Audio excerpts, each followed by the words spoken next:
الحمد لله رب العالمين والصلاة والسلام على سيدنا الشيطان الرجيم بسم الله الرحمن الرحيم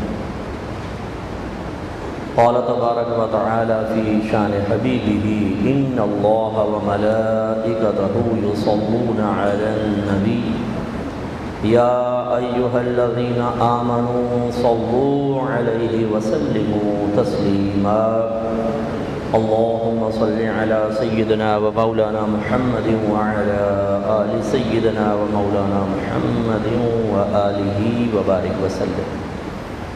سورہ زخرف کی آیت نمبر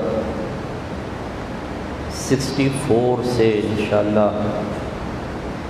آج کے بیان یا درس کا آغاز ہوگا۔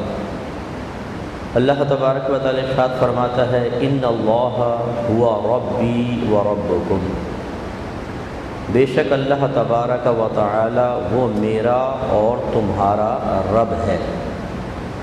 فاعبدوہ، تو پس تم اس کی عبادت کرو۔ ھذا صراط مستقیم، یہ سیدھا راستہ ہے۔ یہ حضرت عیسیٰ علیہ السلام کا پیچھے ذکر چل رہا ہے، تو گویا کہ حضرت عیسیٰ علیہ السلام اپنے متبعین سے فرما رہے ہیں کہ بے شک اللہ تعالیٰ وہ میرا رب ہے اور تمہارا بھی رب ہے، تو تم اس کی عبادت کرو اور یہی سیدھا راستہ ہے۔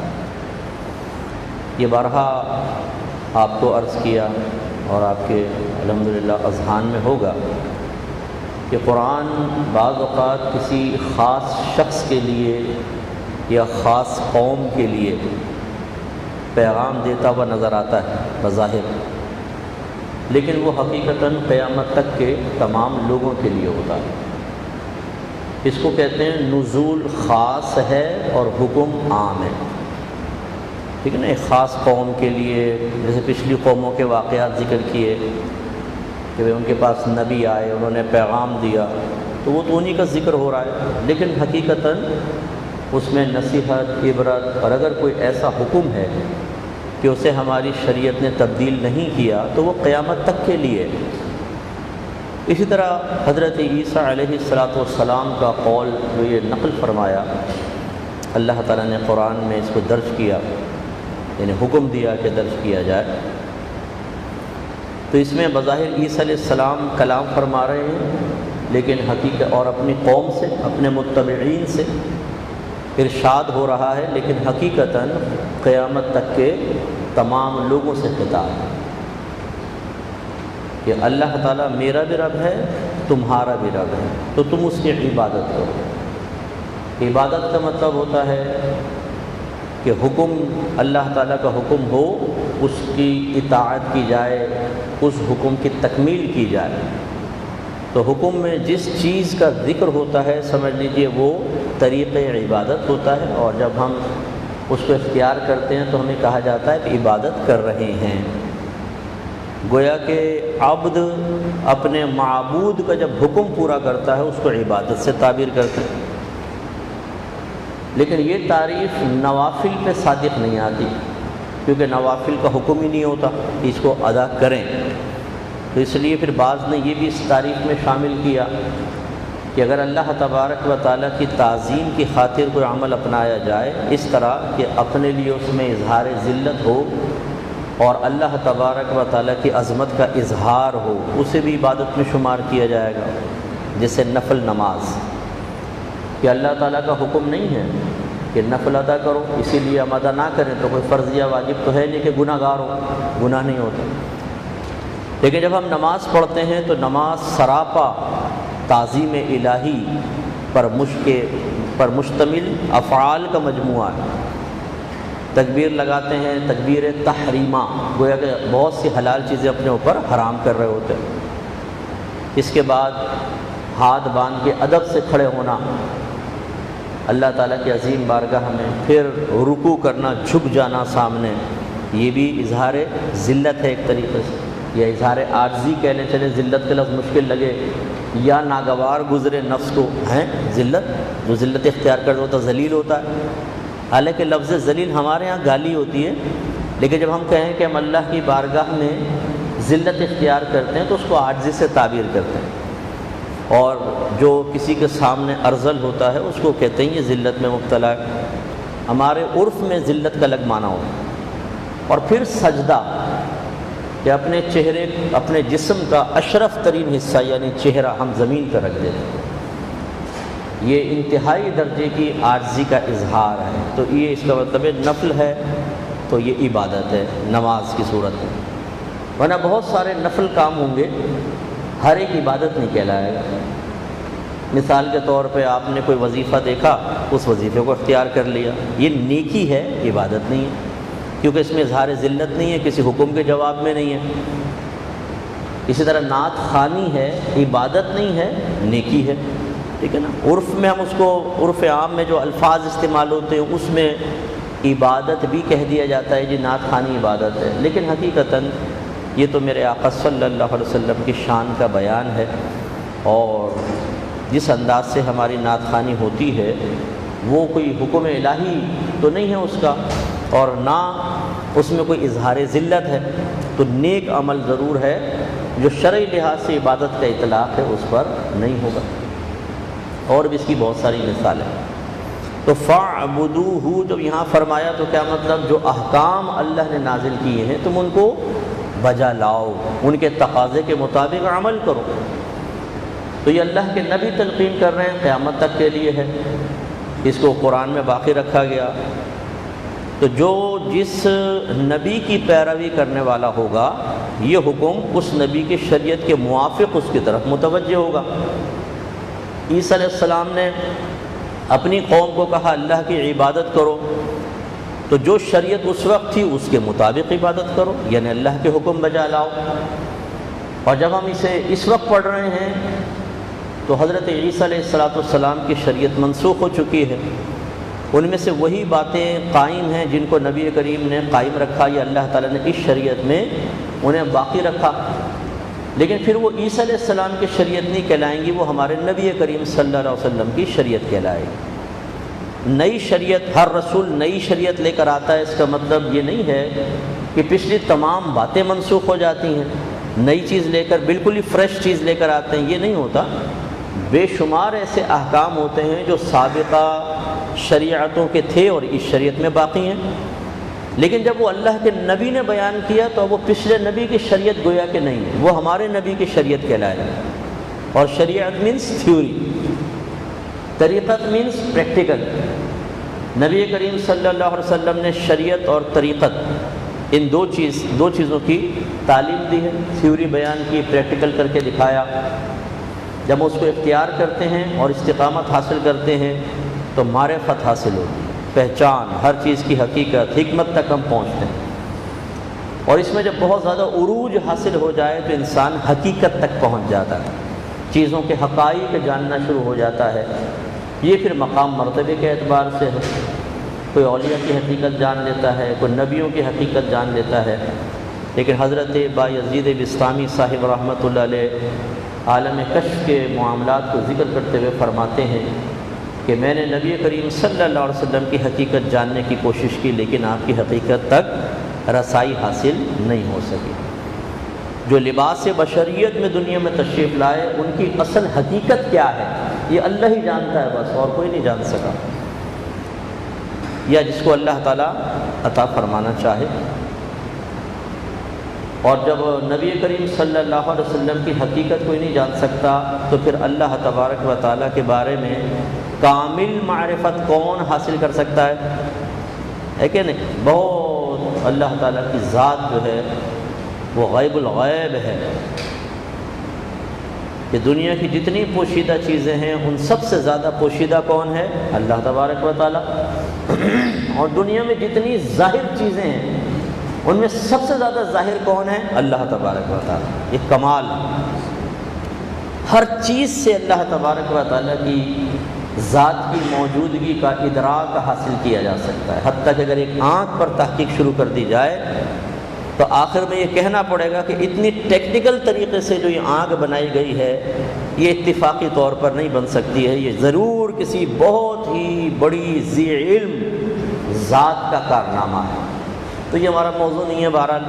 تو فاعبدوہ، تو اب اس دور میں اللہ کے نبی کی عبادت کرو، یعنی ان کے کہے ہوئے کی عبادت کرو، اللہ تعالیٰ کی عبادت، اللہ تعالیٰ معبود ہے، اس کی عبادت ہوگی، اور نبی کریم کی اطاعت۔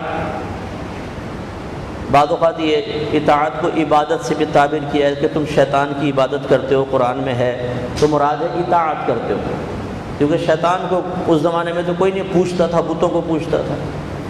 تو خلاصہ کلام یہ ہے کہ اب یہ حکم ہماری طرف بھی متوجہ ہے کہ اللہ تعالیٰ تمہارا رب ہے، تم اس کی عبادت کرو، یعنی اس کے احکام پر عمل پیرا ہو۔ اب احکام پر عمل پیرا ہونے کے لیے پہلے حکم معلوم ہونا چاہیے۔ آپ کہیں جا رہے ہو، کوئی پوچھے کہاں جا رہے ہو، کہ جو اللہ اپنے ابا کے احکام پورے کر رہا ہوں، آرڈرز۔ کوئی پوچھے اچھا کیا کیا احکام دیے تمہارے ابا نے، یہ تو پتہ نہیں ہے، یہ پتہ ہی نہیں، تم کہاں جا رہے ہو پھر بھائی؟ حکم پورا کیسے کرو گے جب تمہیں معلوم ہی نہیں ہے؟ تو ہماری بھولی بھالی قوم کا یہ بہت بڑا المیہ ہے کہ ہم کہتے ہیں ہم اللہ کی عبادت کر رہے ہیں۔ بھائی عبادت تو اس وقت کرو گے جب اللہ کے احکام پتہ ہو۔ آپ یہ کہیں عبادت کا ایک حصہ پورا کر رہے ہیں، عبادت کو ہی کر رہے ہیں، عبادت تو تب ہوگا جب کامل طور پر آپ ہر قسم کا حکم معلوم کر لیں گے۔ آپ کیا سوچ سکتے ہیں اس کے بارے میں کیا احکام ہیں، کیا دیکھ سکتے ہیں کیا نہیں دیکھ سکتے اس کے بارے میں کیا احکام ہیں، کیا سن سکتے ہیں کیا سن نہیں سکتے، کیا بول سکتے ہیں کیا نہیں بول سکتے، اپنے ستر کا استعمال کہاں جائز ہے کہاں حرام ہے، پیسہ کمانا کہاں ناجائز کہاں پر جائز، اسی طرح ہاتھ کا استعمال، پیر کا استعمال، اسی طرح اور بے شمار نعمتیں اور بے شمار احکام۔ جو کوئی شخص شروع سے عبادات کی طرف نہیں ہوتا، احکام سیکھنے کی طرف نہیں آتا، عمر کے ایک بڑے حصے پہ آ جاتا ہے، پھر اس کو اگر ہوش آتا ہے، ہدایت حاصل ہوتی ہے کہ چلو میں اللہ کی طرف آؤں، اب وہ کہتا ہے مجھے سکھاؤ۔ اب جب وہ احکام اس کے سامنے رکھتے ہیں تو اتنے سارے احکام، بھائی اتنے سارے تو ہوں گے۔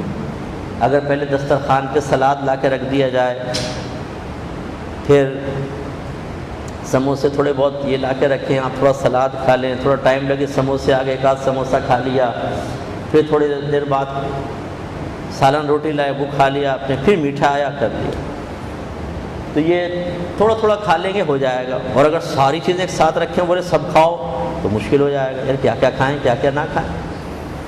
تو یہ سمجھا رہا ہوں تمثیل اس کی کہ یہ ہمیں کیوں مشکل لگتا ہے دین پر چلنا، کیوں دشوار محسوس ہوتا ہے، کیوں ہم کہتے ہیں اتنے سارے احکام ہیں؟ اس لیے کہ جس وقت ہمیں سیکھنے چاہیے تھے اس وقت ہم نے سیکھے نہیں۔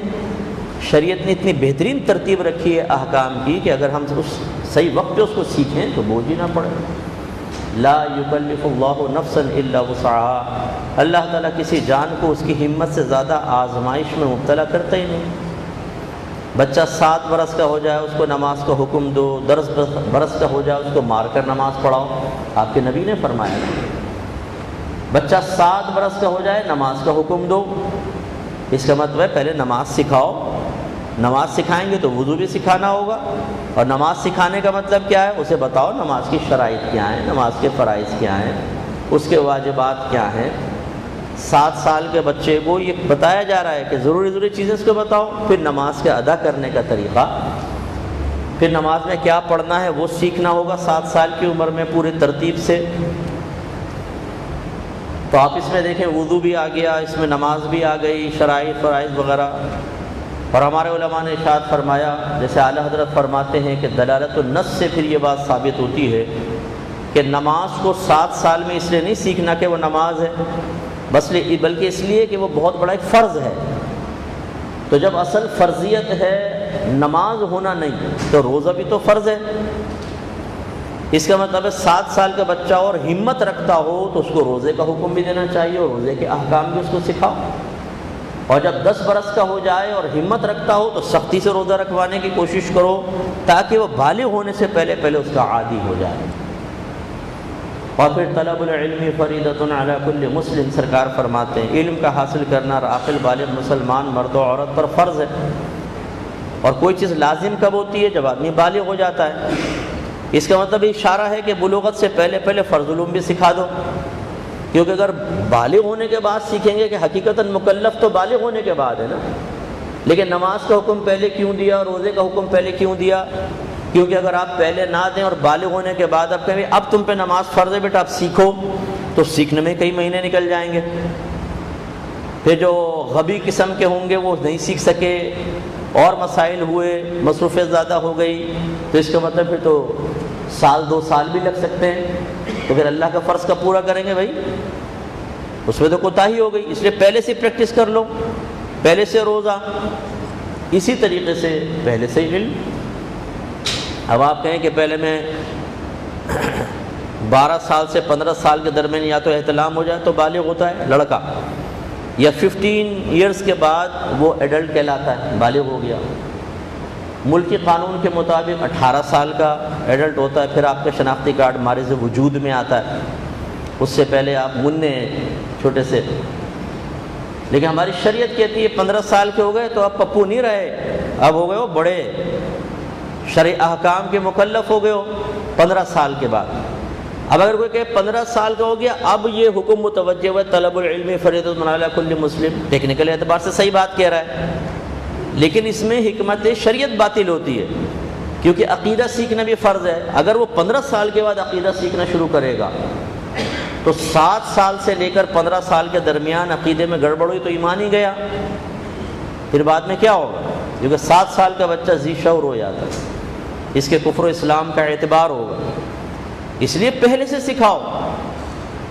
عقیدہ تو بچے کو لمیٹڈ تھوڑا تھوڑا، جیسے ہی وہ 5 سال کا ہو 6 سال کا ہو عقیدہ سکھانا شروع ہو جائے. 7 سال کا اور زیادہ، پھر 10 سال تک اور زیادہ، اور 15 سال تک تو عقیدے میں فرسٹ کلاس ہونا چاہیے. ہمارے ہاں اسلامی عقائد تو بہت دور کی بات. اللہ کی ذات، صفات، آسمانی کتابیں، جنت، دوزخ، دن، فرشتے، رسول، نبی، نبوت، رسالت، تقدیر، آخرت، ان پر تو کلام ہمارے گھروں میں شاید ہی ہوتا ہو. جنت پہ اتنا ہے کہ جنت ہے بھائی، دوزخ پہ اتنا ہے کہ دوزخ ہے، اللہ تعالیٰ ہے. زیادہ بچوں کو سکھاتے ہیں ہمیں کس نے پیدا کیا؟ اللہ نے. رزق کون دیتا ہے؟ اللہ تعالیٰ. کون زندہ کرتا ہے؟ اللہ تعالیٰ. کون مارے گا؟ اللہ تعالیٰ. جاؤ معرفت کامل ہو گئی. خواجہ حسن بصری گھر میں پیدا ہو گیا. تو یہ تو اسلامی عقائد، ان کو چھوڑ دیں. جن میں ہمارا شغف زیادہ ہے، عقائد اہل سنت، اور پھر اس کے اوپر TTS بولتے ہیں اپنے آپ کو. اور بعض سوشل میڈیا پر بیٹھ کر ہر ایک کی عزت اتارنے کو TTS کہتے ہیں کہ ہم ہیں ٹن ٹن سنی، کیونکہ جس کی چاہے عزت اتار دیں. ان سے مسلک کا مطلب پوچھ لو. میں تو دائرہ دب میں رہ کے دیکھ بھی رہے ہوں تو ہاتھ جوڑ کے عرض کرتا ہوں ناراض مت ہوئیے گا. فقیر کے پاس آ کر بیٹھے، میں آپ سے ذرا مسلک کے بارے میں چند کویسچن کرتا ہوں. آپ کو اعتماد ہے نا اپنے مسلک پر، اور آپ اس قابل بھی سمجھتے ہیں کہ بڑے سے بڑے عالم کی آپ گرفت کر سکتے ہیں، تو آئیے فقیر کے سامنے بیٹھیں. ویڈیو بنے گی انشاءاللہ آپ کی بھی، اور میں آپ سے کویسچن کروں گا، اور بنیادی کویسچنز ہوں گے. اچھا ہے مجھے ذلیل کر دو آپ پبلک کے سامنے کہ بڑا آپ کہتے تھے، دیکھو ہمیں کتنی معلومات ہے. آ کر بیٹھ کر تو دیکھیں آپ. پھر میں آپ سے کچھ کویسچن کرتا ہوں ضروریات اہل سنت کے بارے میں، جواب دے دو تو ہمارا نام بدل دے. آتا جاتا کچھ بھی نہیں ہے. میڈیا پر، سوشل میڈیا پر بیٹھ کر بڑے بڑے علماء کو چیلنج کرتے ہیں. سوچو میدان معاشر میں جواب کیسے دو گے؟ جواب دینا مشکل ہوگا. ان کے منہ میں بتاتا ہوں، میں اس کی خبر دے دیتا ہوں اپنے نبی کریم صلی اللہ علیہ وسلم کی بتائی ہوئی تعلیمات کی روشنی میں کہ تمہارے سر شرم سے جھکے ہوئے ہوں گے، رنگ فق ہوں گے، ٹانگیں کانپ رہی ہوں گی، تمہاری پیشانیوں سے پسینہ جاری ہوگا، اس لیے کہ تم نے علماء پر، مفتیان کرام پر تبرہ کیا ہے، اور اپنی جہالت کے ساتھ کیا ہے. جس کو ABC نہ آتی ہو وہ کیسے کسی عالم کے اوپر تبرہ کر سکتا ہے، کسی عالم کی گرفت کرنے کا دعویٰ کر سکتا ہے کہ میں صحیح گرفت کر سکتا ہوں؟ یہ تو بالکل ایسا ہے جیسے آپ نے میٹرک کے اندر مینڈک کاٹا ہو تو آپ کہیں کہ جی میں آپریشن کے قابل ہو گیا. ابا جی کے پیٹ میں درد ہو، آپ نے کہا ابا لیٹو، مینڈک کاٹ کے دیکھا ہے، آپ کو بھی کاٹ کے دیکھ لیتے ہیں. لیکن ابا کو کبھی نہیں کاٹیں گے کینچی سے، ان کا پیٹ کبھی نہیں کاٹیں گے. نہیں بھائی پوری معرفت حاصل نہیں ہے. بھائی اتنی تو ہے کہ تم نے مینڈک کاٹا تھا، اتنی تمہیں دین کے بارے میں ہے. ABC تم نے سیکھی نہیں ہوئی، کسی سے باقاعدہ تم نے مسلک اور دین سیکھا نہیں ہے، اور تم چیلنج کر رہے ہو بڑے بڑے علماء کو، مفتیان کرام کو. یعنی تم مخلص ہو، ہم سب چنے بیچ رہے ہیں، یا جن کے بارے میں مطلب کہا گیا وہ چنے بیچ رہے ہیں. ہم نے تو زندگی ضائع کر دی، تم نے اپنی تمام تر دنیاوی مصروفیات کے ساتھ اپنی زندگی کو ایک مثبت راستے میں لگایا ہوا ہے۔ ہم 24 گھنٹے دین کا کام کریں تب بھی جاہل، تم 24 گھنٹے دنیا میں مشغول ہو اور تھوڑی دیر آ کر دینداروں کے پاس بیٹھ جاؤ تو تم بہت بڑے کامل۔ کس خوش فہمی کے اندر مبتلا ہیں؟ یہ خوش فہمیاں برسوں رلائیں گی۔ مر کے تو دیکھو، کرو پھر موت کی دعا۔ یہود سے یہی فرمایا گیا کہ اگر تم یہ مفہوم بتا رہا ہوں، قرآن کہتا ہے اگر تم یہ سمجھتے ہو کہ تم حق پر ہو اور تمہیں اللہ تعالیٰ جنت میں داخلہ عطا فرمائے گا، اللہ تعالیٰ نے اپنے حبیب سے فرمایا ان سے کہو کہ اپنی موت کی دعا کریں۔ بھئی مریں گے تو رحمت کے مقام پر جائیں گے نا، تم ذرا کرو مرنے کی دعا، تمہیں پتہ چلے گا مرنے کے بعد کیا ہوگا۔ اگر تم نے اللہ کی بارگاہ میں توبہ نہیں کی تو زبان سے نکلنے والے یہ الفاظ اور اپنی انگلیوں سے کی بورڈ پہ چلنے والے جو آپ کے ہاتھ ہیں یہ کس قدر مشکل میں ہوں گے، وہ الفاظ کیا کچھ آپ کو دلوائیں گے، یہ بعد میں پتہ چلے گا۔ یہ آسان نہیں ہے کہ آپ نے کچھ کہہ دیا اور کسی کی عزت خراب کر دی، یا عزت تو اس کی خراب نہیں ہوئی، اپنی عاقبت خراب کر دی، اور پھر پیٹ بھر کے کھانا کھا رہے ہیں، آرام سے سو رہے ہیں، تو تم سے پوچھا نہیں جائے گا، جواب نہیں آئے گا۔ تو ہمارا چیلنج قبول کر لو۔ اتنا اعتماد تو ہونا چاہیے نا بھائی، کہ بھائی چلو اگر آپ کہہ رہے ہیں ہم ثابت کر کے دکھا دیتے ہیں، پوچھیے ہم سے کویسچنس۔ کبھی بھی نہیں ہوگا۔ بڑے بڑے میں جانتا ہوں نا 30 سال ہو گئے جو بڑے علاقوں کے اندر TTS کیا کہتے ہیں 30 مار خان بنے ہوتے ہیں، علامت سمجھے جاتے ہیں، جی مسلک کے بڑے بہت بڑے ہیں۔ یہ علماء کی بات نہیں کر رہا ہوں، عوامی بات کر رہا ہوں، مخاطب بھی میرے وہی ہیں۔ ان 30 مار خانوں تک کو میں جانتا ہوں کہ ان کو کتنا اپنے مسلک کے بارے میں پتہ ہے۔ تو ظاہری اعمال کو اختیار کرنے کے بعد سمجھتے ہیں کہ تمام تر گہرائیاں ہمیں حاصل ہوں گی۔ اسے کیسے ہوگا؟ اگر کوئی شخص اپنی ایک پانی کا جہاز لیے ہوئے ہے اور کسی کو سی کے اندر لے کر جاتا ہے، کئی مہینے کا سفر ہوتا ہے، دوسرے علاقے میں پہنچاتا ہے، تو اس کو سمندر کی ٹوٹل معرفت حاصل ہوگی؟ بتائیے بیٹا، جب تک غوطہ نہیں لگاؤ گے تمہیں کیا پتہ سمندر میں کیا ہے؟ سمندر کا ایک حصہ تو ایسا ہے جو بالکل ڈارک ہے، سیاہ ہے بالکل، جس تک رسائی بہت ہی کم ہوئی ہے، اور جس میں جانے کے بعد آپ لائٹ کے بغیر دیکھ ہی نہیں سکتے۔ وہاں کی اپنی ایک مخلوق ہے، اور وہ بھی ابھی پورا سمندر کا حصہ دیکھا نہیں گیا، پتہ نہیں کتنی بڑی بڑی مخلوق اور کیسے عجیب و غریب اس کے اور نیچے ہیں، یا اندر جو پہاڑ وغیرہ سمندر کے نیچے ان کے غاروں کے اندر کیا کیا چیزیں رہ رہی ہیں وہ تو اللہ بہتر جانتا ہے۔ تو اس کا مطلب یہ ہوا کہ سطح کے اوپر چلنے والا چاہے وہ کتنے ہی مہارت سے جہاز چلاتا ہو اور وہ کہے کہ میں نے 50 طوفان دیکھے ہیں سمندر میں، یوں جاتی ہے کشتی پھر یوں جاتی ہے، یوں جاتی ہے پھر یوں جاتی ہے، بھائی کتنے بھی دیکھے ہوں آپ نے، جب تک اندر نہیں جاؤ گے اس کی معرفت تو حاصل نہیں ہوگی۔ تو یہ سطحی قسم کا دین کو اختیار کر کے اور مسلک کے نام پر ٹھیکیداری جما کر اور اس کے ذریعے جھوٹی عزتیں حاصل کر کے، یہ جو اطراف میں کچھ احباب ہوتے ہیں کہتے ہیں تم سے مخلص میں نے دیکھا، کوئی عالم کچھ نہیں بھی کرتا ماشاءاللہ تیری کیا بات ہے یار، سب کچھ کر دیتا ہے اس کی۔ اب یہ مسجد ہے اس لیے میں وہ الفاظ ادا نہیں کر رہا ہوں، ورنہ تو یہ کیا کچھ کر دیں پتہ نہیں، یہ ایسے لوگ۔ تو اللہ تعالیٰ رحم نازل فرمائے۔ بہرحال کو شاید اس میں بھی گالیاں بکیں گے، کمنٹس دیکھ لیجئے گا اس کے نیچے، یہ وہ یعنی تکلیف بڑی ہوتی ہے نا، چور کو چور بولو تو وہ ناراض ہی ہوگا، رشوت خور کو بولو رشوت خور، آخو گریبان پکڑ لے گا۔ ایسے بیچاروں کو جب جہالت کا احساس دلایا جائے تو بولتے ہمیں جاہل کہہ دیا۔ ابھی بتاتے ہیں، اچھا وہ اظہار جہالت ہی ہوتا ہے، ہمارے قول کی تائید ہی ہوتی ہے وہ۔ آپ دیکھیے نا کرامت دیکھیں کہ فوراً جہالت پہ اتر آئے گا آدمی۔ نبی کریم صلی اللہ علیہ وسلم نے منافق کی یہ علامت لکھی ہے کہ جب جھگڑا کرتا ہے تو گالی گلوچ شروع کر دیتا ہے، اور منافق بہت بڑا جاہل ہوتا ہے۔ تو جو ہم دعویٰ کر رہے ہیں اس کی دلیل اگر دیکھنی ہو تو نیچے کمنٹس دیکھ لیجیے گا، آپ کو بہت سارے ہمارے بالکل دعوے کے مطابق لوگ نظر آ جائیں گے۔ ہم تو ان چیزوں کی پرواہ ہی نہیں کرتے، کرو جتنا کرو گے اتنا ہمارے نام اعمال میں نیکیاں لکھی جائیں گی، اتنے ہی بزرگان دین جتنے اس ٹائم علماء کام کر رہے ہیں، ذرا آ کر تو دیکھو کام کہتے کس کو ہیں، میرے ساتھ رہ کر دیکھو، میں تمہیں بتاتا ہوں۔ 3 دن کے اندر نہ میرے پاس سے بھاگ کر اور آئندہ سامنے نہیں آؤ گے۔ کام کسے کہتے ہیں؟ تم نے مسلک کا کام نہیں کیا ہے، تم نے اپنی عزت بنانے کے لیے، اپنے نفس کو خوش کرنے کے لیے، حفظ نفس کے لیے کام کیا، اس سے نفس خوش ہوتا ہے۔ ساتھ والے تھپکی دیتے ہیں، شاباش یار، شیر ہے تو شیر، باقی تو نے کام کیا۔ ارے بھائی کیا کام کیا ہے؟ عزتیں اتارنا انہی علماء کی، جن علماء کی آپ عزت اتارو انہی کی کتابیں پڑھ کر ان میں سے چیز لینا اور اسی کو علماء کے خلاف بھونڈے طریقے سے استعمال کرنا، اس کو کام کہتے ہیں؟ آئیے کام کس کو کہتے ہیں ہم آپ کو سمجھاتے ہیں۔ 30 سال ہو گئے استقامت سے کام کرتے ہوئے، اور وہ بھی رات دن۔ یہ نہیں ہے کہ دوستوں کے ساتھ بیٹھ رہے ہیں، ادھر جا رہے ہیں ادھر جا رہے ہیں۔ تو میں تو ایک ادنا سا طالب علم ہوں، جو ہمارے بڑے بڑے علماء نے کام کیا ہے وہ قابل دید کام ہے، وہ قابل توجہ ہے، کام ہم نے کیا ہے۔ ہم اپنے جاب پہ جاتے ہیں، پھر آتے ہیں دوستوں کے پاس، پھر بیوی بچوں کے پاس، پھر ماں باپ کے پاس، پھر ٹی وی، اس کے بعد ہمارا کام شروع ہوتا ہے۔ وہ کیا ہے؟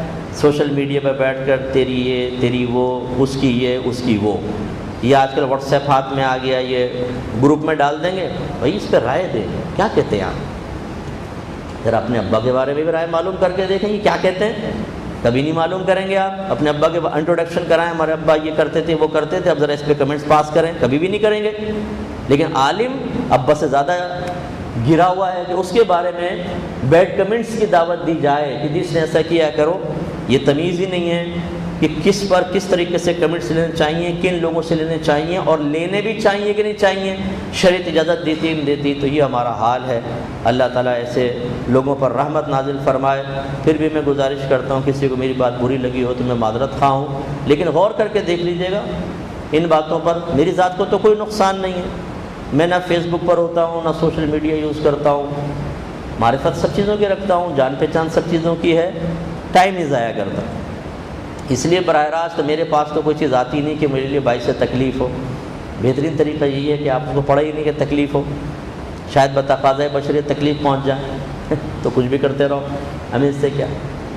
پھر اللہ تعالیٰ خود جواب دینے والے مقرر کر دیتا ہے، ہمیں ضرورت نہیں ہوتی، اور وہ جواب دینے والے بھی انہی کی کیٹیگری کے ہوتے ہیں، بالکل انہی کے لیول کے۔ وہ بھی پیدائشی مفتی اعظم پاکستان، دوسرا کہتا ہے مفتی اعظم ورلڈ تو یہاں بیٹھا ہوا ہے، تجھے بھی پتہ ہی نہیں، میری عظمت کا اندازہ ہی نہیں ہے۔ ایک دفاع کرتا ہے، ایک اٹیک کرتا ہے، آپس میں لڑتے رہتے ہیں۔ تو آپ اگر اٹیک کریں گے، اللہ تعالیٰ 50 ہم جیسوں کے جو محبت کرنے والے وہ کھڑا کر دے گا، وہ آپ کی اچھی طرح چترول کر دیں گے۔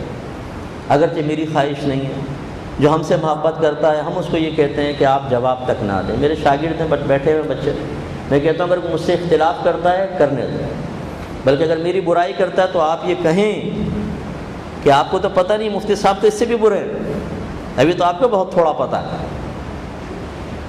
اور پھر اتنا ایک سوال ضرور کر لیجیے گا کہ بھئی برائیاں تو بہت ساری ہیں، آپ نے گنوا دی، کوئی ایک آدھ اچھائی بھی ہوگی وہ بھی بیان کر دو، شاید کوئی ایک آدھ اچھائی ہو تو۔ اچھائی کبھی زبان سے نہیں نکلے گی، ہوگی بھی تو ادھر ادھر کر دیں گے۔ جیسے سیاسی پارٹیاں ہوتی ہیں نا، پولیٹیکل لوگ ہوتے ہیں، پولیٹیشنز ہوتے ہیں، تو بیان بھی سیاسی ہوتے ہیں۔ ہمیشہ جو اپوزیشن ہوتی ہے، کوئی بھی موجودہ گورنمنٹ ہو، اس کی صرف اس پر تنقید کرے گی، تعریف کرے تو ان کا ووٹ بینک بنے گا۔ تو ایسے یہ لوگ ہوتے ہیں، ان کا کام ہوتا ہے صرف برائی کرنا، صرف برائیاں تلاش کرنا، اچھائی تو نظر ہی نہیں آتی۔ ان کی مثال ان میاں بیوی کی طرح ہے جن کی آپس میں انڈرسٹینڈنگ نہیں ہوتی۔ تو آپ دیکھیں، شوہر ہمیشہ بیوی کی برائی کرے گا، اچھائی کوئی نہیں بیان کرے گا، اور بیوی ہمیشہ برائی بیان کرے گی۔ بلکہ اگر وہ کہے شوہر سے کوئی اچھائی ہے، ابے کوئی بھی نہیں ہے یار، بھائی بچے تو پیدا کیے اس نے، کہتے ہاں کیے ہیں یار، یہ اچھائی کم ہے، تم تو نہیں کر سکتے تھے اکیلے پیدا، زوجہ نے پیدا کیے ہیں نا، تکلیف صحیح ہے، سب کچھ ہے، تو یہ اچھائی کم ہے؟ یعنی دیکھ نظر نہیں پڑتی نا پھر ہماری اچھائیوں کے اوپر، تو کبھی پوچھ لیں۔ لیکن ہم بالکل منع کرتے ہیں، بالکل جواب نہ دیں، بالکل جواب نہ دیں۔ ہمارا کام تعمیر ہے، تخریب نہیں ہے۔ یہ تو بے وقوف ہے، میدان معاشر میں رولیں گے، روئیں گے، پچھتائیں گے اگر توبہ نہیں کی تو۔ ہم کیوں اپنے آپ کو اس آزمائش میں ڈالیں؟ ہم اچھا کام کریں، مثبت کام کریں، میدان معاشر میں انہی کے سامنے ہمیں عزت اور وقار سے اگر جنت کی طرف لے جایا جا رہا ہوگا، تو وہاں تو یہ گالی دینے سے رہے، وہاں تو معاذ اللہ یہ کہنے سے رہے، فرشتوں کیا تمہیں غلطی واقع ہوئی ہے، خدا نخواستہ یہ تو اس قابل ہی نہیں تھے، تم نے ہمارا فیس بک اکاؤنٹ نہیں پڑھا، وہ نہیں دیکھا، وہ جا کر دیکھو کیا کیا ہم نے ان کے بارے میں، یہ کیا، ان کو کیسے مقام و مرتبہ مل گیا؟ تمہارے لکھنے سے ملے گا نا ہمیں مقام و مرتبہ، کہ اگر تم ہمارے بارے میں برا لکھ دو گے تو جہنم کا راستہ متعین ہو گیا، اچھا لکھ دو گے تو جنت کا راستہ۔ مل گیا جی، نو، آپ کے لکھنے کے لیے کچھ نہیں ہوگا. پھر کیا ہوگا جب میدان معاشر میں تم شرمندہ کھڑے ہوگے، نگاہیں ندامت سے جھکی ہوں گی، حساب کتاب اگر ہو گیا تو کس لیے ہم سمجھاتے ہیں اپنے بچوں کو کہ ہمیں اس آزمائش میں مبتلا ہونے کی حاجت نہیں ہے. اگر کوئی ہمیں برا کہتا ہے اور اس کا بڑا صحیح العقیدہ ہے، نیک ہے، وہ قابل احترام ہے. یہ نہیں ہے کہ اگر کوئی مجھے برا کہتا ہے تو میں کہوں اس کے بڑے کو برا کہو. کیوں؟ ہم جاہل ہیں؟ ہم جاہل نہیں ہیں. اللہ کا بڑا کرم ہے کہ صاحب علم بھی ہیں اور شیطان کی چالیں بھی سمجھتے ہیں. تم شیطان کا ساتھ دیتے رہو، ماحول کو خراب کرو، انتشار پیدا کرو، عوام کے دل سے علماء کی تعظیم اور عزت اور عظمت نکال دو. تمہاری تو پیدا ہو نہیں سکتی کہ تم تو ان کی جگہ نہیں لے سکتے، اور کسی عالم کی عزت تم نے نکال دی. بتاؤ، شیطان کا کام تو تم نے کیا. اور ہم اتنے بھولے نہیں ہیں کہ شیطان کا ساتھ دیں. ہمارا مقابلہ شیطان سے ہے، نہ کہ شیطان کو پکڑ کے بھائی جان میں آپ کے ساتھ ہوں. پکڑے رہو پاؤں. پھر یہ بھائی جان تمہیں کہاں لے کر جائے گا یہ تو میدان معاشر میں پتہ چلے گا. تو سمجھانا یہ مقصود ہے. اگر آپ نے بھی کوئی ایسے بیٹھے ہوں اور سوشل میڈیا پہ مجھے سن رہے ہوں کہ یہ بالکل جہالت کا طریقہ ہے، ایسا ہرگز نہ کریں. ہمیں تمام معاملات معلوم نہیں ہوتے، حکمتیں معلوم نہیں ہوتی. بہت سی چیزوں میں خاموش ہونا پڑتا ہے. بڑے بڑے علماء بہت سارے مسائل میں خاموش رہے ہیں. سرکار کے زمانے سے لے کر آج تک آپ دیکھیں بہت سے امور میں حکمتاً خاموش ہونا ثابت ہے. میرے آقا صلی اللہ علیہ وسلم نے اعلان نبوت کے بعد 13 سال مکے میں گزارے، اور آپ کا حکم کیا تھا؟ اپنے اسلام کو چھپا کر رکھو. تھا کہ نہیں تھا؟ کیا سرکار بزدل تھے؟ کیا سرکار کو تائید غیبی حاصل نہیں تھی؟ کیا سرکار کے پاس جسمانی طاقت اور دعا کا بہترین ہتھیار نہیں تھا؟ لیکن اس کے باوجود حکمت اختیار فرمائی، اپنے ایمان کو، اسلام کو چھپا کر رکھو. وہ تو بعض صحابہ جن میں عمر فاروق رضی اللہ تعالی عنہ بھی ہیں، انہوں نے اعلان کیا ہے اعلانیہ طور پر، ورنہ باقی سب. پھر سرکار مدینہ منورہ آئے، یہود موجود تھے، ان سے باقاعدہ معاہدہ ہوا، انہیں اپنا حلیف بنایا.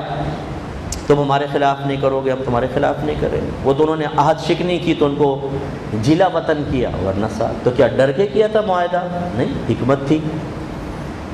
ایسی عرصہ دراز تک منافقین رہے ہیں مدینے میں، سرکار کے پیچھے نمازیں پڑھتے رہے، دھوکہ دیتے رہے، فراڈ دیتے رہے، اور اللہ تعالیٰ اپنے حبیب کو وحی کے ذریعے ان کی خبریں دیتا رہا ہے.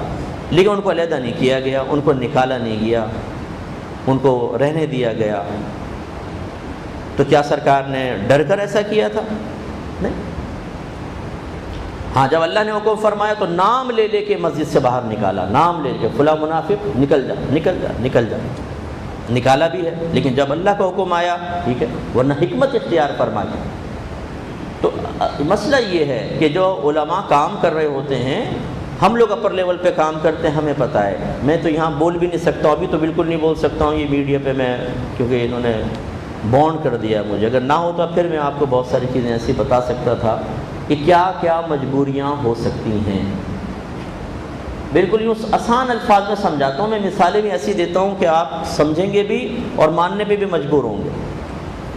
جب تک آپ چھوٹے تھے آپ کے والدین ہی سارے فیصلے کرتے تھے، اور اب بھی گھروں کے اندر بڑے ہی فیصلہ کرتے ہیں. بچی بہن کی شادی اگر آپ کی ہو رہی ہے، بعض تو گھر میں بھائی ایسے بھولے بھالے ہوتے ہیں، پتہ ہی نہیں کس سے بات چل رہی ہے، کیا چل رہی، کیوں چل رہی ہے.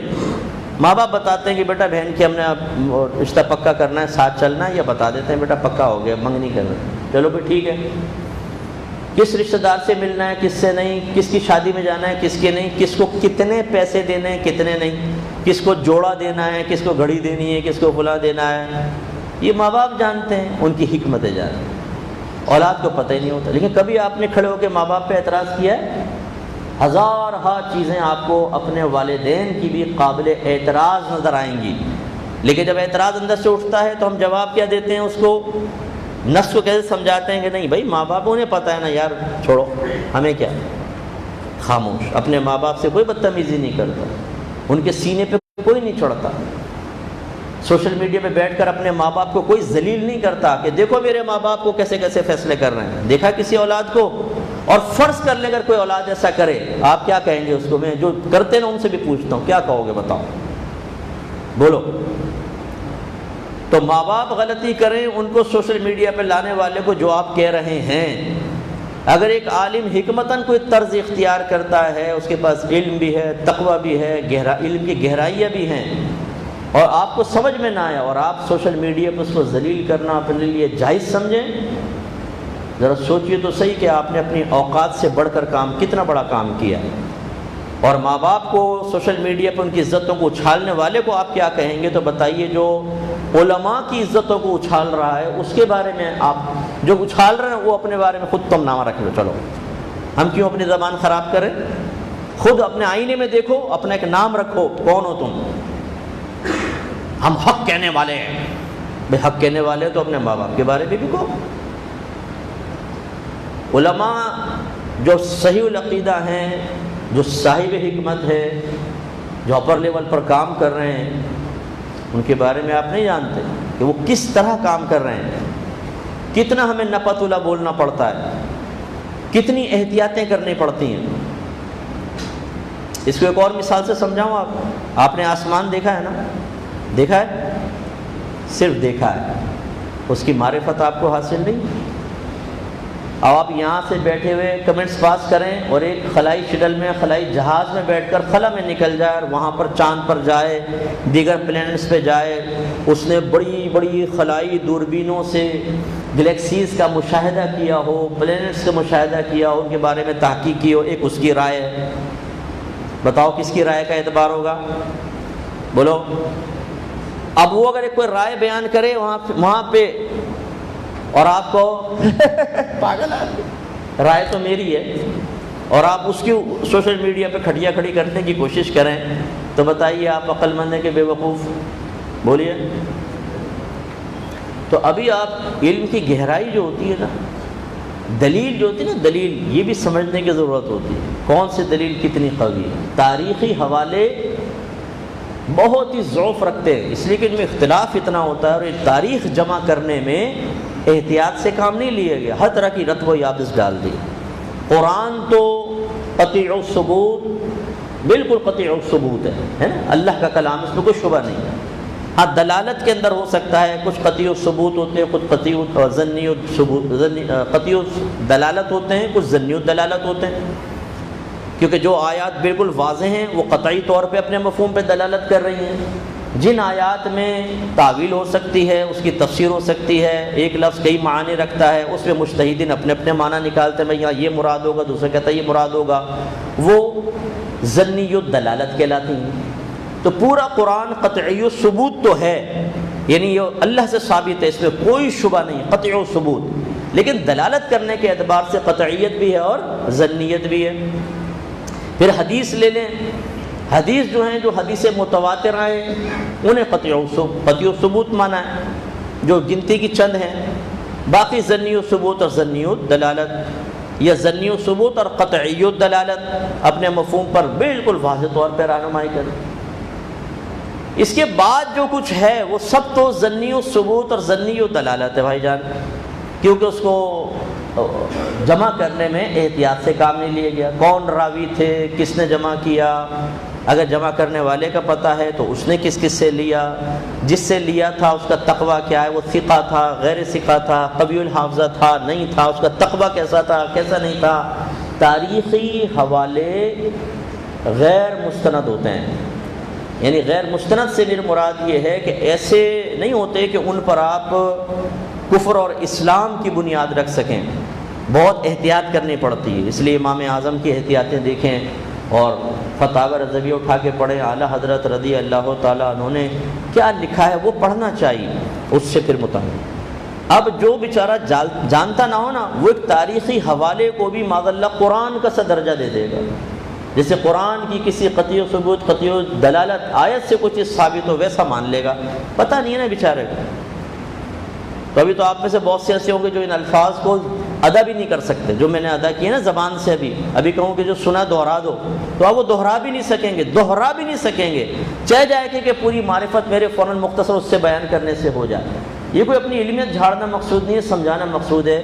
یہ تو علم کا ایک نقطہ بھی نہیں بیان کیا جو میں آپ کی خدمت میں ذکر کر رہا ہوں، سمجھ آیا نہیں آیا؟ تو یہ بیچارے جانتے وانتے کچھ نہیں ہیں، اپنی آخرت کی بربادی کا سامان کر رہے ہیں اور کچھ بھی نہیں۔ بہرحال حضرت عیسیٰ علیہ السلام نے ایک دفعہ درود شریف پڑھ دیجیے۔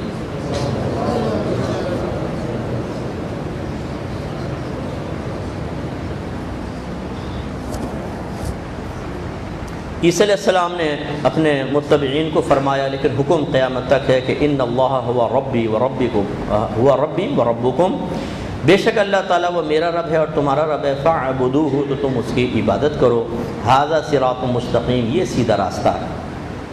پھر اللہ تعالیٰ فرماتا ہے کہ فاختلف الاحزاب من بینہم، اس کے باوجود کہ نبی سمجھا رہا ہے ان کے گروہوں میں اختلاف پیدا ہو گیا، مختلف ہو گئے، مختلف فی مسائل بنا لیے، حق سامنے آ گیا ہے پھر بنا لیے، جیسے آج کل صورتحال ہے سوشل میڈیا پہ دیکھیں کئی احزاب بنے ہوئے ہیں۔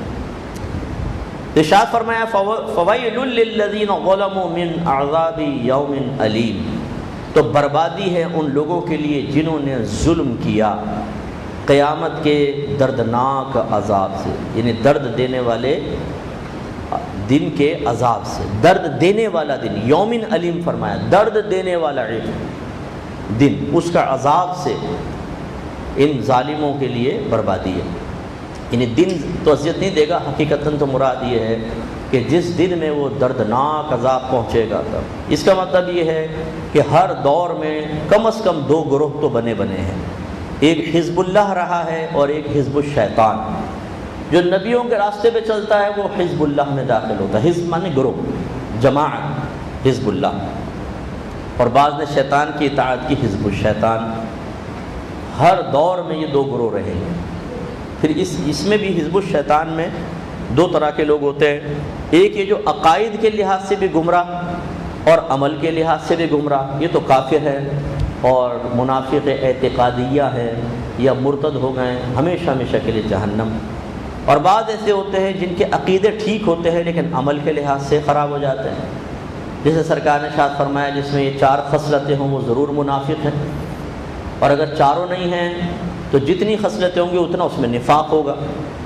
تو پھر فرمایا کہ اگر وہ اس کی علامت کیا ہے کہ جی بات کرے تو جھوٹ بولے، وعدہ کرے تو وعدہ خلافی کرے، امانت رکھوائی جائے تو امانت میں خیانت کرے، اور جب لڑائی جھگڑا ہو تو فوراً گالی گلوچ پر اتر آئے۔ جس کی یہ دائمی طور پر عادت ہو اس میں گویا کہ علامت نفاق ہے۔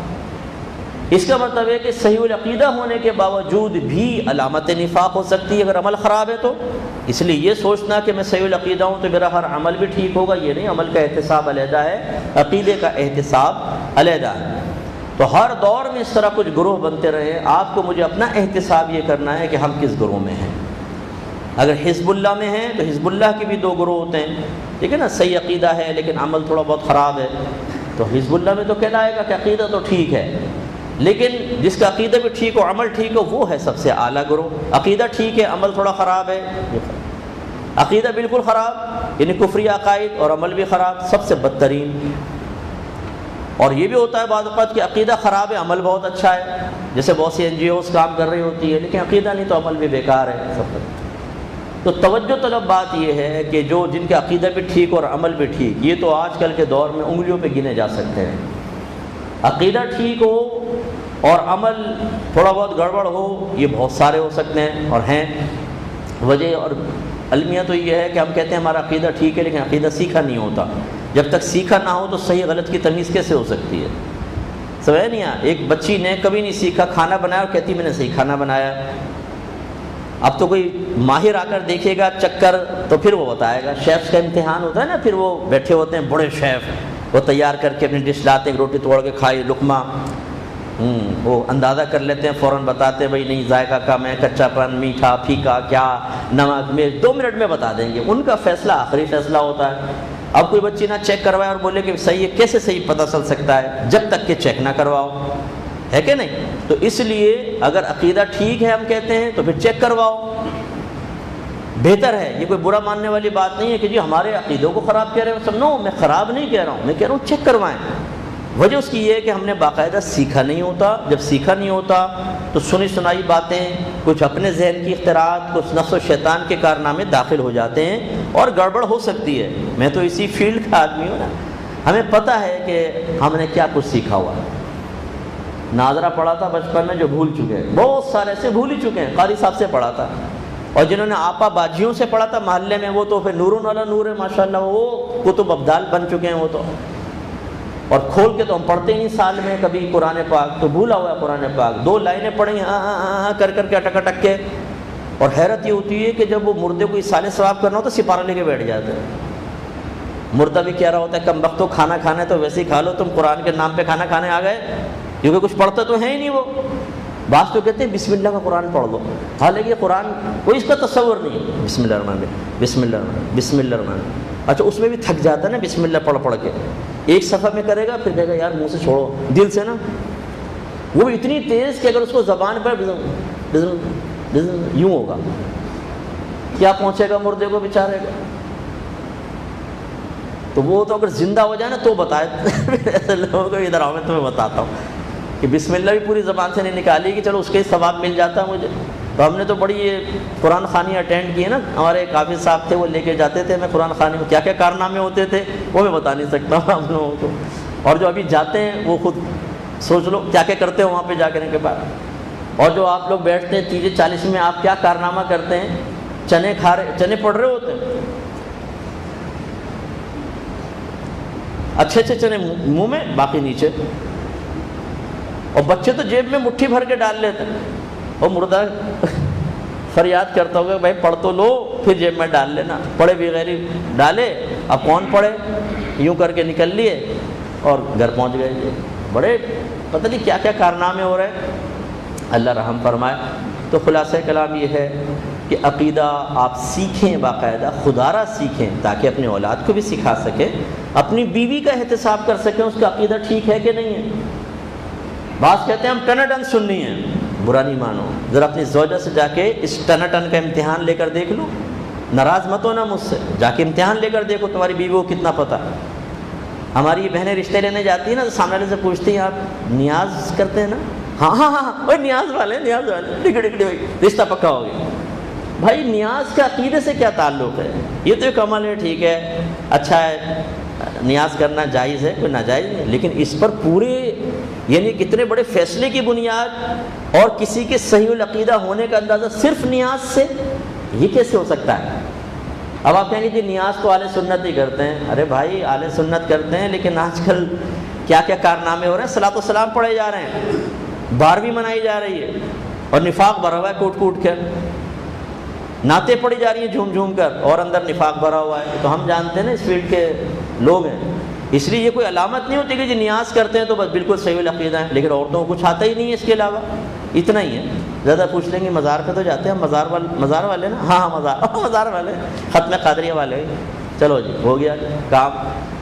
یہ کوئی اب عقیدت سیکھیں باقاعدہ، اور اگر آپ کو اعتماد ہے، آپ کو ہماری بات بری لگ رہی ہے، پھر وہی دائرہ ادب میں رہ کے گزارش، آپ کہیں مجھ سے امتحان لے کر دیکھیں، کیسی بات کر دی آپ نے، مسلمان ہیں الحمدللہ، مسلمان گھرانے میں پیدا ہوئے، سنی گھرانے میں، امتحان لے کر دیکھیں، پوچھیں ہم سے ضروریات اہل سنت کے بارے میں، پوچھیں ہم سے اسلامی عقائد کی گہرائیاں، ہم بتائیں گے آپ۔ جھوٹے ہی کہہ دو کہ لمبے کے لیے میں گھبرا جاؤں کہ ابھی بھائی ہے شاید یار یہ تو جانتا ہی ہوگا، بھائی جھوٹے ہی کہہ دو، لیکن مجھے پتہ ہے کہ سامنے آنا بہت خطرناک ہے، اس لیے کہ ہمارے دلوں کے اندر ایک خوف ہے کہ ہاں یار واقعی پتہ نہیں میں جواب دے سکوں گا نہیں، یہی تو خرابی ہے، جب ہمارے عقائد کے بارے میں یہ تذبذب ہے پتہ نہیں میں جواب دے سکوں گا کہ نہیں، تو آپ کیسے عقیدہ کسی کو سکھا سکتے ہیں، کیسے کسی کا احتساب کر سکتے ہیں؟ مضبوط بنی، ہم یہ کہتے ہیں آپ عقیدہ سیکھیں دلیل کے ساتھ، نوٹس لیجئے ریفرنسز کے ساتھ، ان کو یاد کیجئے، اپنے بچوں کو سمجھائیے، پھر دوسروں کی آپ کامل اصلاح کر سکتے ہیں۔ اور اگر آپ کو کسی عالم کی گرفت کرنی ہو، فرض کر لیں، پہلی بات تو یہ ذہن نہیں ہونا چاہیے، لیکن بعض اوقات چلے آپ کہتے ہیں بھائی کوئی ناحق کر رہا ہے ہم گرفت کر رہے ہیں، تو اس کے لیے پھر اتنی قابلیت اور صلاحیت ہونی چاہیے۔ بعض لوگ جو ہمیں آ کر کہتے ہیں نا مجھ صاحب آپ یہ نہیں کر رہے، ٹی وی پہ بیٹھتے آپ اس کے بارے میں بولیں، اس کے بارے میں، ہم تو دائرہ ادب میں رہ کے کہتے ہیں بھائی ہم تو بیچ رہے ہیں چنے چھولے، ریڑیاں لگائی ہیں ہم نے، ٹائم ضائع کیا، ٹائم ضائع کر رہے ہیں۔ آپ تو درد رکھتے ہیں نا، آئیے آپ عالم بنیے، مفتی بنیے، ہم بنا دیتے ہیں، اتنا کام ہم کر دیں گے، آپ کو دلائل سکھا دیں گے، عالم بنا دیں گے، مفتی بنا دیں گے، پھر آپ کام کیجئے، جو کام ہم نہیں کر سکتے وہ ثابت کریں کہ آپ نکمے ہیں، ہم ہیں کام والے، آپ بزدل ہیں، ہم ہیں جرأت مند، آپ کو خوف نے گھیر کے رکھا، ہم ہیں بہادر۔ آئیے آپ کیا کریں گے، اپنے خاندان میں مشاہدہ کر لیں، اپنے چچا کو دیکھیں، ماما کو دیکھیں، دادا کو دیکھیں، پھپھا کو دیکھیں، غلط کام کر رہے ہوتے ہیں، ہم میں اتنی ضرورت نہیں ہوتی ان کو سمجھائیں، بولتے نہیں یار چاچا منہ پہ تھپڑ مارتا ہے کھینچ کے، تو چاچا کے تھپڑ کا خوف تو آپ کو خاموش کروا دیتا ہے، اللہ تبارک و تعالیٰ کے عذاب کی مار کا خوف ہمیں نہیں ڈراتا۔ جو مرضی چاہے کریں، دین کے بارے میں بولیں، دینداروں کے بارے میں بولیں، یہ بدتمیزیاں ختم ہونی چاہیے۔ ہمارا مشورہ یہ ہوگا آپ عقائد کورس کریں، اپنے قریبی علماء سے رجوع کریں، اگر نہیں کہیں جگہ ملتی ہماری اکیڈمی آ جائیں، ہم آپ کو کروا دیں گے۔ فرض علوم کورس کریں، یہ بہت ضروری ہے، ورنہ یاد رکھیں ہماری بات کو ٹالتے رہیے، کب تک ٹالتے رہیں گے، تباہ ہوں گے۔ میرے پاس ایسے ایسے کیسز آتے ہیں، میں سر پکڑ کے بیٹھ جاتا ہوں، زیادہ قصور ماں باپ کا ہوتا۔ ایک بچی نے شوہر سے طلاق لی، عدت کے بغیر دوسرے سے نکاح کر لیا، نکاح تھا اسی ٹائم تیسرے سے نکاح کر لیا، اس کو طلاق نہیں لی، چوتھے سے یا طلاق لی، عدت میں چوتھے سے نکاح کر لیا، پھر اس کو چھوڑ کے دوسرے کے پاس چلی گئی۔ اب وہ ہم سے مسئلہ پوچھتے ہیں کہ جی یہ بتائیے اس کا کیا حل ہے؟ سب کام ہم کر چکے، آپ کھانا پینا بیوی بچے سب چھوڑ کر ٹیبل پہ بیٹھ جائیں اور غور کریں اس کا کیا حل ہے، کیونکہ آپ مفتی ہیں، آپ کی ذمہ داری ہے، ہم جو کچھ کرتے رہے کام تو آپ نے کرنا ہے۔ مجھے پھر ان کے ماں باپ پر افسوس ہوتا ہے کہ اگر انہوں نے بچی کو سکھایا ہوتا، دین سکھایا ہوتا، تو بچی وہ غلطی کرتی کبھی بھی نہ کرتی۔ اگر ہمارے گھر میں موت کی باتیں ہوتی، عذاب قبر کی بات بھی ہوتی، عذاب جہنم کی بھی ہوتی، جنت میں جانے کی ہوتی، کبھی بچی جرأت کر سکتی تھی؟ یہ جو سمجھدار آپ میں سے بہت سارے جو سمجھدار بیٹھے ہوئے نا، جو ہماری باتیں سن کر نظر انداز کرتے ہیں، کل میدان معاشر میں اپنا بھی جواب دینا ہوگا اپنی اولاد کا، کیونکہ یہی ڈیڑھ ہوشیاری اپنی اولاد کے ساتھ آپ کریں گے، اس کو دین سے دور رکھیں گے، پھر جو وہ جتنے بھی کارنامے کرے گی نا، سارا گناہ آپ کے نام اعمال میں لکھا جائے گا، سارا گناہ، سب وبال آپ کے، اور وہ بھی پھنسے گی۔ پھر وہی بچہ ہوگا جو میدان معاشر میں آپ کو گریبان سے پکڑ کے اللہ کی بارگاہ میں گھسیٹ کے لے کر جائے گا اور کہے گا اللہ تعالیٰ یہ ہے میرا باپ جس کے کہنے پر میں چلا اور اس نے مجھے مروایا ہے، اسے سخت عذاب دے۔ اولاد پکڑے گی وہاں پہ گریبان۔ اگر آپ کہتے ہیں کہ نہیں تو آئیے میں آپ کو قرآن و حدیث دکھاتا ہوں، آگے دیکھیے ذرا اللہ تعالیٰ کیا فرماتا ہے۔ اللہ تعالیٰ فرماتا ہے هل ينظرون الا الساعة ان تأتيهم بغتة وهم لا يشعرون، کیا یہ انتظار کر رہے ہیں اس بات کا کہ قیامت اچانک ان پر آ جائے اور ان کو شعور حاصل نہ ہو؟ اب جو جملہ ہے وہ دیکھیے میدان معاشر میں کیا ہوگا۔ اللہ تعالیٰ فرماتا ہے کہ الاخلاء يومئذ بعضهم لبعض عدو الا المتقین، دنیا میں جو باہم دوست ہیں، جو قریب لوگ تھے، اس دن ان میں سے بعض کے دشمن ہوں گے سوائے صاحب تقوی لوگوں کے۔ اور یاد رکھیں تقوی علم کے بغیر نہیں آتا، کیونکہ تقوی کا مطلب پرہیز کرنا، اور پرہیز اسی وقت کریں گے جب ہمیں پتہ ہوگا بھئی یہ چیز صحیح نہیں ہے، اس سے پرہیز کریں گے۔ کوئی نماز چھوڑ کر پرہیز کر کے متقی ہو سکتا ہے؟ نہیں ہو سکتا، کیونکہ یہاں تو پڑھنا فرض ہے، اس کو تو اختیار کرنا فرض ہے۔ پتہ ہونا چاہیے ذہن کو کس سے پرہیز کروانا ہے، آنکھوں کو، کانوں کو، زبان کو، ہاتھوں کو، ستر کو، قدموں کو، کس پیسے کے حاصل کرنے سے پرہیز کرنا ہے، کہاں پر پیسے کو خرچ کرنے سے پرہیز کرنا ہے، کس کی دوستی سے پرہیز کرنا ہے، کون سی بات کہنے، کون سا جملہ کہنے، کون سی دین کی خدمت سے پرہیز کرنا ہے۔ جو یہ خدمت نہیں تو انتشار ہے، افتراق ہے، دوسروں کو جہنم کا راستہ دکھانا ہے، غیبتوں میں مبتلا ہو کے اپنے نام اعمال کو خالی کرنا ہے، یہ اس سے پرہیز واجب ہے۔ علم کے بغیر کچھ نہیں ہو سکتا۔ اللہ تعالیٰ فرما رہا ہے کہ اس دن دوست کے دشمن ہوں گے۔ تو یہ پھر جس باپ نے اپنی اولاد کو کچھ نہیں سکھایا ہوگا، یہ میں نہیں کہتا ہوں، آپ کے نبی فرماتے ہیں کلکم راعٍ وکلکم مسئول عن رعیتہ، تم میں سے ہر شخص نگہبان ہے، اس سے بروز قیامت اس کے ماتحت کے بارے میں کوسچن کیا جائے گا۔ پھر فرمایا مرد سے اس کے گھر والوں کے بارے میں سوال ہوگا، عورت سے اس کے گھر کے بارے میں سوال ہوگا، حتیٰ کہ فرمایا نوکر سے سوال ہوگا کہ تو نے اپنے گھر کے اندر کیا کیا تھا کیا نہیں، مالک سے خیانت تو نہیں کی تھی، کیونکہ گھر اس کے ماتحت ہوتا، ہر ایک سے کوسچن ہوگا۔ شوہر اپنی بیوی پر حاکم ہے، جب حکم چلانا ہو نا پھر تو کہتے تمہیں نہیں پتا میرا کیا حق ہے، تمہیں نہیں پتا اللہ نے مجھے کیا مقام مرتبہ دیا ہے۔ اگر بیویوں کو سجدے کا حکم ہوتا ہم تھا جس کو سجدہ کیا جاتا۔ اچھا بابا، یہ تو تم نے بیوی کو مروب کر لیا چائے پینے کے لیے، کر بیٹھے چائے بھی مل گئی۔ اب یہ بتاؤ، حاکم سے تو رعایا کے بارے میں کویسچن ہوگا، جب میدان معاشر میں اسی بیوی کے بارے میں تم سے پوچھا جائے گا کہ بتاؤ اس کو علم سکھایا تھا کہ نہیں سکھایا تھا؟ پوچھا تھا حیض و نفاس کے مسائل آتے ہیں کہ نہیں آتے؟ کس سے سیکھے تم نے؟ امی سے، بڑی باجی سے، خالہ سے، پھپھی سے، دادی سے؟ اور انہوں نے کس مفتی اعظم عظمیٰ پاکستان سے سیکھے تھے؟ انہوں نے اپنی امی سے، اپنی دادی سے، اپنی باجی سے، اور ان باجیوں دادیوں سے کبھی بھی حکم صحیح نہیں پتہ چل سکتا۔ میں اکثر مثال سمجھاتا ہوں، بچہ پیدا ہوتا ہے جو بلیڈنگ ہوتی ہے اس کو نفاس کہتے ہیں، اس کی زیادہ سے زیادہ 40 دن مدت ہوتی ہے، یعنی کہ بلیڈنگ ہوتی رہے، 40 دن کو کراس کر جائے تو 40 دن ناپاکی کے، پھر پاکی شروع ہو جائے گی، چاہے بلیڈنگ ہو رہی ہو، وہ بیماری کا خون ہے، نماز بھی پڑھنا ہوگا، روزے بھی رکھنا ہوگا، لیکن کم سے کم کی کوئی مدت نہیں ہے۔ لہذا فرض کر لے ایک ہفتے میں بلیڈنگ بند ہو گئی، عورت نے دیکھا دن گزرا بلیڈنگ نہیں ہوئی، وہ نہائے اور نماز شروع کرے گی، فرض ہے اس پر، کم کی کوئی مدت نہیں۔ اب اگر 40 دن تک دوبارہ نہیں آیا وہ پاک ہے، اور یہ گھر کی بڑی بوڑھیاں کہتی ہیں عورت 40 دن تک پاک ہی نہیں ہوتی۔ اگر بچی نماز بھی پڑھنے کہ نانا 40 دن تک نماز معاف ہے، 5 دن کے بعد وہ پاک ہوئی، 35 دن کی نماز ہے یہ قضا کرواتی ہے، 35 دن کی، اور 35 دن میں ہر دن میں 6 نمازیں ہوتی ہیں، فجر، ظہر، عصر، مغرب، عشاء اور وتر کو مستقل نماز مانا ہے، 6 نمازیں۔ اب 35 کو 6 سے ملٹیپلائی کریں، انہوں نے اپنی قبر کھودی ہے کہ نہیں کھودی؟ اپنی آخرت کو برباد کیا ہے کہ نہیں کیا؟ اور اس پر پھر بھولے پن سے کہنا ہمیں تو معلوم ہی نہیں تھا، نہیں معلوم تھا، ڈبل عذاب ہوگا۔ پپو نہ بنو کہ جی ہمیں تو پتہ ہی نہیں تھا، ڈبل عذاب ہوگا۔ جاہل کے لیے دوہرا گناہ ہوتا ہے، ایک گناہ کا گناہ، ایک علم نہ سیکھنے کا گناہ۔ یہ جو ہم مشورے دیتے ہیں نا دوستوں کو، دیکھو یار زیادہ نہیں سیکھو، سیکھو گے عمل کرنا پڑے گا، اس کا مطلب نہیں سیکھو تو عمل ہی نہیں کرنا پڑے گا۔ معاذ اللہ ثم معاذ اللہ، اس کا مطلب ہے کہ کافر اسلام کے بارے میں نہ جانے تو اسلام اختیار کرنے کا مکلف ہی نہیں رہا آپ کے اصول کے مطابق۔ اور اگر جہالت اسی طرح عذر مان کر جنت میں دخول کا سبب بنے تو جو بچہ کافر کے گھر میں پیدا ہوا اس کو اسلام کا پتہ ہی نہیں اور وہ بڑے ہو کر بھی بت پرستی کرتا رہا، وہ تو جنت میں جانا چاہیے آپ کے اصول کے مطابق، کہ بیچارے کو تو پتہ ہی نہیں تھا کہ اسلام کیا ہوتا ہے، تو وہ تو جنت میں جانا چاہیے۔ بولیے جائے گا وہ جنت میں؟ بولیں کیوں نہیں جائے گا بھائی؟ آپ کو اصول تو یہ ہے کہ سیکھو نہیں، جب پتہ ہی نہیں ہوگا تو غریب بھی نہیں ہوگی۔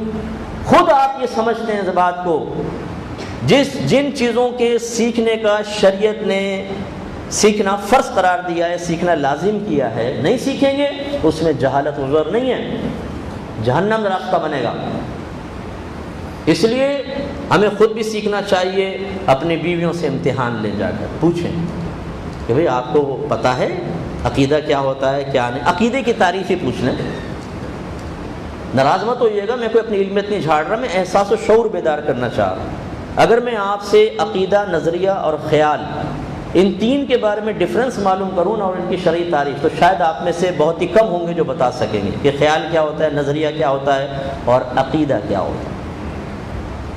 پھر عقیدہ صحیحہ، عقیدہ فاسدہ میں فرق کیا ہے، کیا اس کی دلیل کیا ہے کہ عقیدہ صحیح ہے، عقیدہ فاسد ہے؟